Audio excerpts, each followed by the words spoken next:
है सर आपका, जिस तरीके से ये पूरा हमला हमने देखा, जिस तरीके से यहाँ पर पवित्र स्थल को निशाना बनाया गया और उसके बदले क्लैरिफिकेशन ये दिया जा रहा है कि हमने लोगों को क्षति नहीं पहुंचाई, उसके बदले होली प्लेस को अटैक कर दिया, इसको कैसे देखते हैं आप? जानकारी मिली है ना, ये हुआ क्या था कि सऊदी अरेबिया ने पहले ही डिक्लेयर कर रखा था कि उनकी एयर स्पेस नहीं इस्तेमाल होगी इसराइल के ऊपर हमला करने के लिए, चाहे इसराइल से आ रहा हो, चाहे यमन से आ रहा हो, चाहे कहीं से भी आ रहा हो। तो बेसिकली यमन से हूथी रेबल्स ने इसराइल के ऊपर ये मिसाइल दागे जो कि सऊदी अरेबिया के ऊपर से जाकर गिरे, जाकर जा रहे थे। तो सऊदी अरेबिया ने इनको इंटरसेप्ट करा और इत्तेफाक की बात है कि वो मदीना मस्जिद जो कि बहुत सेकंड होली प्लेस मुसलमानों के लिए मानी जाती है, मैं खुद वहां पर गया हूँ कई मरतबा। तो वहां पर आके ये गिरे क्योंकि ये इंटरसेप्ट हुए थे। अब जब वहां पर गिरे तो एक धमाका हुआ। अब जब धमाका हुआ तो कई सारे कल से वीडियो सामने आए थे कि भाई मदीना में मिसाइल हमला हो गया, मदीना में लोगों ने टारगेट किया, ये क्या। जहां तक मुझे जानकारी मिली है कि टारगेट किसी ने नहीं किया था, ये यमन की तरफ से हूथी रिबेल द्वारा फायर किए गए थे मिसाइल। ये सऊदी अरेबिया ने इंटरसेप्ट किए थे और जो मदीना के पास में धमाका जो हुआ वहां पर ये रुके गए थे। तो अब बात करते हैं कि क्या ये मुस्लिम राष्ट्रों में एक अफरा तफरी पैदा कर देगा।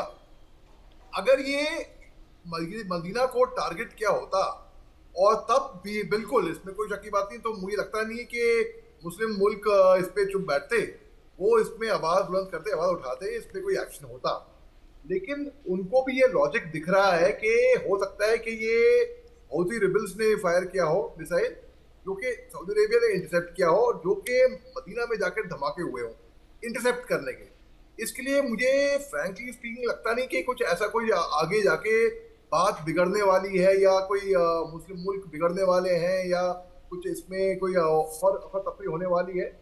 ये समझ गए हैं मेरे ख्याल से, और यहीं पे ये वहां पे बात ये क्लोज करेंगे मेरे ख्याल से, जहां तक मैं इसका आकलन कर पाया हूँ हर से। बिल्कुल। मोहम्मद अली शाह जी, क्या आपको ये भी नहीं लगता कि आगे चल के जो एकता है उस पर असर देखने को मिलेगा, उसको नुकसान पहुंचेगा? क्योंकि कुछ ना कुछ बातें ये भी निकलकर सामने आ रही हैं कि जंगी हालात भी पैदा हो सकते हैं। जी, आपकी बात बिल्कुल सही है। देखिए, अब जो ओआईसी है या तो हम बोले तो मुस्लिम मुल्क हैं, गल्फ के राष्ट्र हैं, ये एक ही पेज पे नहीं है। इनमें भी बहुत सी डिविजन्स हैं, कोई कुछ बोल रहा है तो अलग से कुछ बोल रहे हैं। अभी साल भर पहले ओआईसी की मीटिंग होनी थी मिस्र के अंदर, जो कि 2 भागों में होनी थी, लेकिन पहले भाग में ही ये अलग अलग पेज पे थे, अलग अलग पन्नों पे थे। ये कोई डिसएग्री कर रहा है, कोई अग्री कर रहा है, कोई ये वो अफरा तफरी। तो सेकंड भाग की मीटिंग हो ही नहीं पाई थी खैर से, ये इजराइल के मुद्दे पे ही होनी थी। अब पहले बहुत से र्यूमर्स निकले पहले कि भाई इजराइल ने मिसाइल दाग दिया मदीना पे। इजराइल भला ऐसा क्यों करेगा? इजराइल किसी के भी मदद पे कोई भी इतना ज्यादा ठेस क्यों पहुंचाएगा? किसी ने बोला कि यमन ने दागे हैं, हूथी रेबल्स ने दागे हैं। अरे हूथी रेबल्स खुद ही एक मुसलमान है, वो खुद अपने मदीना मस्जिद पे दागेंगे मिसाइल। तो बेसिकली हुआ क्या, ये हूथी रेबल्स ने दागे होंगे मिसाइल्स इजराइल की ओर, जो कि सऊदी अरेबिया ने इंटरसेप्ट करे होंगे। अब क्या ये मुसलमान देशों में एक फूट पैदा करेगा, ये सवाल आता है।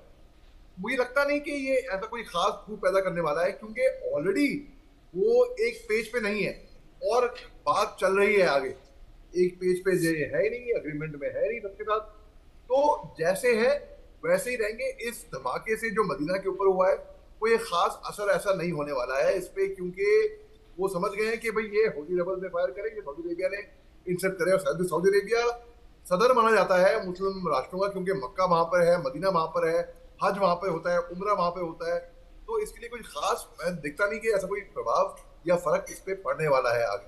अच्छा जी, तो फिर आपको क्या लगता है मोहम्मद अली शाह जी, क्या मकसद रहा इस हमले का? अगर होली प्लेस पर यह हमला करने की कोशिश नहीं थी तो इसके पीछे क्या मंशा और असल में कहाँ किया गया था ये हमला?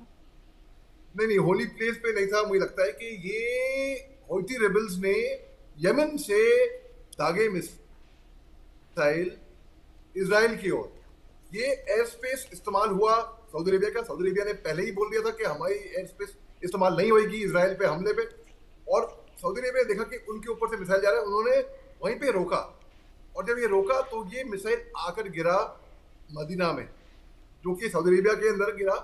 इत्तेफाक की बात है, वो आके गिरा मदीना में। तो डेलिब्रेट हमला इसको मैं नहीं मान रहा हूँ, इसको मैं देख रहा हूँ कि ये एक्सीडेंटल, ये मतलब ये रुका, और जो धमाका सुनाई दिया वो रोकने का धमाका था, ऐसा मेरे को सुनने में आया है। अब कितना कंफर्म है कितना नहीं, ऐसा ये एक आकलन मैं आपको दिया है। बिल्कुल। और चंद्रकांता जी, अगर मैं आपसे पूछूं, आप कितना इत्तेफाक रखती हैं मोहम्मद अली शाह जी की बात से? जी, मैं अली शाह जी से इत्तेफाक तो पूरी तरीके, क्योंकि वो रक्षा विशेषज्ञ हैं, उन्होंने उन सब चीज़ों को समझ रहे हैं, शायद तो वो अपनी जगह पर सही हो सकते हैं।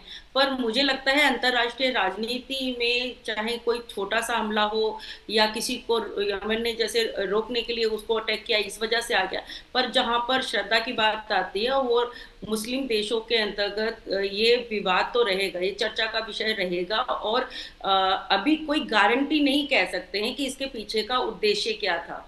अभी वो सिर्फ एक्सेप्ट ना करना और इसे अनजाने में हो गया, गलती से हो गया, ऐसे बहुत सारी घटनाएं होती रहती हैं और मतलब रक्षा के संदर्भ में। लेकिन मुझे लगता है इसका प्रभाव तो जरूर इंटरनल हो रहा है और इस पर चर्चा भी और पर चर्चा तो लगातार चल रही है। मुस्लिम देशों के बीच में जो आपसी तनाव बना हो वो भी एक नहीं है, एक पेज पर नहीं है। I agree